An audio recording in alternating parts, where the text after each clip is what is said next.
All of us, we have the instruments and competencies to improve our life, our economic situation, our work situation, our relationships, our health, our sexuality. We all have the possibility to improve our life in general. If it's true that not everything that happens to us, we have chosen it. If it's true, as I often say, that not everything that happens to us is the result of a contract between souls, if it's true that sometimes the vicissitudes of life throw us in the abyss, it is also true that we have the power, we have the possibility to re-emerge from that abyss with our pearl. But attention, the fact that we can doesn't mean that we will for sure succeed or that we have to. It just means this is a possibility. Sometimes, or better, very often, or better, always, we need the help of other people. We need the help of somebody else to get out of situations of disease, of suffering, of deep, deep, deep pain and discouragement, because we as human beings, we are interconnected and we need each other. We need the help of somebody else, may it be a friend, someone from our family, may it be a professional sometimes, but of course the work is our responsibility. Somebody else can help us, but we have to work it out. And so, how can I improve my job, my relationships, and my life? Hi, I am Maya Vassallo di Florio. In this space, I answer the most common questions about personal blooming and empowerment. Touching philosophical, spiritual, cultural, and social themes, I support you in making the difference in the world. I'm here to guide you blooming in the marvelous creature you are, one petal at a time. Hi, and welcome to this new Aphrodisia episode. I say it at the beginning because I'm afraid I will forget it at the end. So if you want to support this project Aphrodisia, remember you can do it in several ways. First of all, subscribe to the YouTube and podcast channel, may it be Spreaker, iTunes, and Spotify. And click on the bell icon in order to receive a notification every time that a new episode is born. Second way you can support Aphrodisia is to share it with all your friends, relatives, anyone whom you think might benefit from those contents. And third, please write your feedback. I will read your feedbacks personally and answer them. If you are on YouTube, you can write down full sentences. If you are listening to the podcast, you can take a second to click on the 5 stars to make us understand you are enjoying it, and so Aphrodisia can continue exist. So today's episode is born from Luca's question from the Aphroditic Italian community. Luca in particularly asked a question about how can a priestess help people in everyday life? How can a priestess help people finding their direction in life, in their jobs, in their economic situation, in their relationships, in sexuality, whatever? So in the title, I preferred to explicit the general meaning, the general interpretation of Luca's question, because I really desire to make it clear that no one of us has a magic wand. Or better, we all might have a magic wand. Indeed, it's a very powerful and ancient priestess and shamanic tool. I profusely wrote about the magic wand on my best-selling book, Aphrodite Unveiled. If you want to read it in Italian, there is the link to the book in the description. This is a very ancient and powerful tool. So we all can have a magic wand, but we have to do the work in first person, it is nonsense, or it is really toxic to give away our power. And I really advise you, run away from those people, those professionals that tell you, I will solve you the problem. Because in this little sentence, there is something very toxic. The first thing is I. So it's egocentric and not alter-centric service. So we really need to be focused on the other person if we want to help the other person. And I will solve you the problem means I will take your power and I will do it for you. And in this sentence, there is also hidden a guaranteed result, which we cannot promise because it's up to the two, the therapist and the person that asks for help. So nothing is taken for granted. No result is taken for granted. So we cannot grant really the success or the path, that the path will develop in that way we imagined at the beginning, because it's not only up to us as professionals of aid. So promises of this kind are really, really dangerous. It's way more honest to say, I can help you doing that, or we can work on that. It's way more honest than saying, I will solve you the problem. Said that a priestess or a priest, when he or she works ethically, because there are also people that label themselves priestesses but act in ways that I would really not recommend, and I really don't appreciate. A priestess that works ethically, I was saying, does not create dependent relationships, does not create dependency. On the contrary, she empowers people, and the objective is helping the person to become independent from her. So she does not do the work instead of letting the other people doing that. She facilitates it, which is very different. So in the limits, of course, because we all need other people's help. We are social beings. I really want to make the other people independent.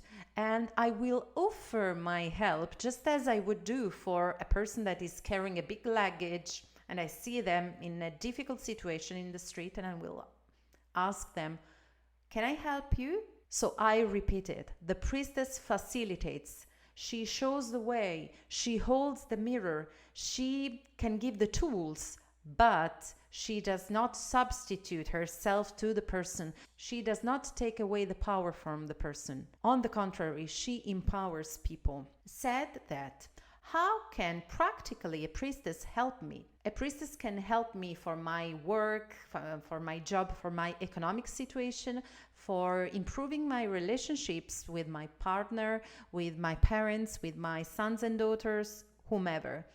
A priestess can help me to enhance my sexuality, to heal my sexuality, to live an ecstatic and nourishing and juicy sexuality. She can help me in every aspect of my life, in becoming a better organized person. She can help me finding my direction. She can help me empowering me or augmenting my self-esteem and self-love. It depends. Depends on what?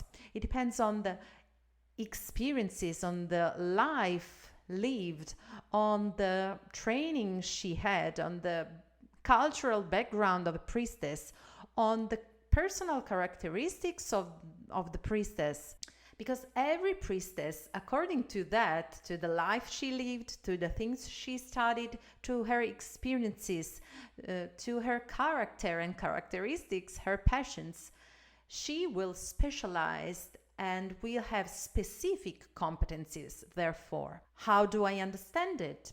You would ask me. Getting information on her lineage, on her cultural background, on her training, a little bit reading her story, her experiences, and the competencies she acquired through her life. But above all, I can understand it observing and feeling on my skin, with my gut feeling, without using too much of the head. From that, I understand if what I see, I feel, and I perceive about that person, that priestess, make me comprehend if I can ask her help to get out of the situation in which I am, and she can show me the way to join again with my soul and to adhere again to my inner truth and go towards what I really, really desire. And hopefully, she would also help me understand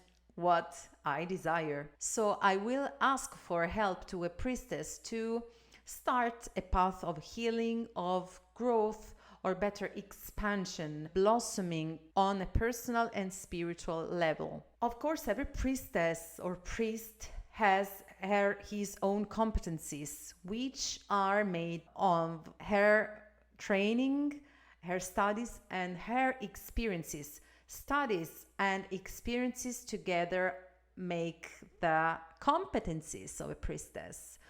Study without experiences are dangerous, and on the contrary, just experiences without a structure, without a study and the process, a structured path is dangerous as well. So in a good priestess, we have to look for a good curriculum of experiences and a good curriculum of studies. There are priestesses specialized in sexuality, in relationships, in work and economics, or in all these aspects, the most different aspects of life. I can tell you how not to choose a priestess or any professional to help you. It is nonsense to ask for help to a person that has no competencies in that specific area for a problem that I have in that specific area. Don't you agree? I would never ask for help to a nutritionist that continuously eats candies in front of me and maybe at the end of the session also offers me sugar candy, or to a dentist that at the end of the visit would offer me a lollipop. It's strategic on a marketing level, but it's dishonest, don't you think? The same, I will never ask a natural healer for help if he or she uses allopathic medicine. And I will never ask for help for my empowerment to a priestess that does not transmit me self-esteem. I would never ask for help for my sexuality to a priestess that does not show care for her body, which is her temple. I would never ask for help for my job or economic situation to a priestess that has not yet a good business or hasn't had yet success. And out of the judgment, I really want to take these words I'm telling you out of the judgment. I'm telling you this because if the person hasn't had experience in that specific field, really experience, how can she or he help me? Experience is what makes me transform encyclopedic knowledge into wisdom. Personally, I help people in all those fields said above, so to improve their work and economic situation, in their relationships, especially in their sexuality. Of course, I'm an Aphroditic priestess, to find a direction in their life, to be empowered, to improve their self-esteem, and to improve their life in general. Because Aphroditic philosophy and spirituality is really a way of inhabiting the world, a way of living. Recently, many of my students, Monica from California, Amelie from London, Hanni from Finland, and Letizia from Italy, they all told me something that made me very happy, which is that in the last year, 100% of their success in work is due to the studies they did with me. They are attending the third wave of the training to become priestesses of Aphrodite and sacred sexuality. And that made me very happy, because it makes you understand that Aphroditic philosophy and spirituality is something that makes you grow, expand on 360 degrees and involves every aspect of life. Because if I work on my self-love and self-esteem, therefore I will put myself in the condition to blossom in my work, in my economic situation, and I will be more and more empowered. All of my students, I'm happy to say, they gave me the feedback that their life improved on a sexual level, they improved their self-esteem and self-love, they were empowered, and I saw them totally revolutionize their lives and go towards their authentic Aphrodisiac desire and direction. And this is why, as a priestess of Aphrodite, I make it clear that we have to work on the person values, which cannot be judged. They are sacred, and every person should know their true heart, Aphrodisiac, authentic desires. So we work on understanding again, coming back to the core of the person. This is necessary if we want to blossom. If we want to blossom in the flower we really are, not into the flower other people want us to blossom. So to do that, as a priestess of Aphrodite and sacred sexuality, I help people to come back to what in yoga is called the Satnam. The Satnam is the seed that we are. We really need to go back to our seed to understand which flower we are, and then to blossom in every aspect of our life. So I really want to make a toast to your blossoming into the flower you really are. And I do it with a delicious tea and with a toast from Etruscan language. It's Ue Que. Ue Que means go and enjoy. And it's more enjoying on a sexual level because we are sexual beings. Ue Que to you. And if you want to work on your personal blossoming, on your self-esteem, and to understand which flower you are and to blossom in beauty, or to work with me on sacred sexuality and Aphrodisiac philosophy and spirituality, in the description you will find the link to the page to know more about the individual sessions with me. So I hope this episode of Aphrodisia was very useful for you. As I said before, the best way to support Aphrodisia is to share with as much people as you can, because there might be out there people looking for this message and looking for a community where this is the core. Pleasure and beauty is the core. And so share with them to make the Aphrodisiac values travel through all the world and reach as much people as possible. Only this way we can make a change, a huge change, starting from the bottom. We have the power to do that. And leave me a feedback. I will really be happy to answer you personally. As always, meet you on next Thursday with a new episode of Aphrodisia. Hello, bye bye. Ue Que. Mwah.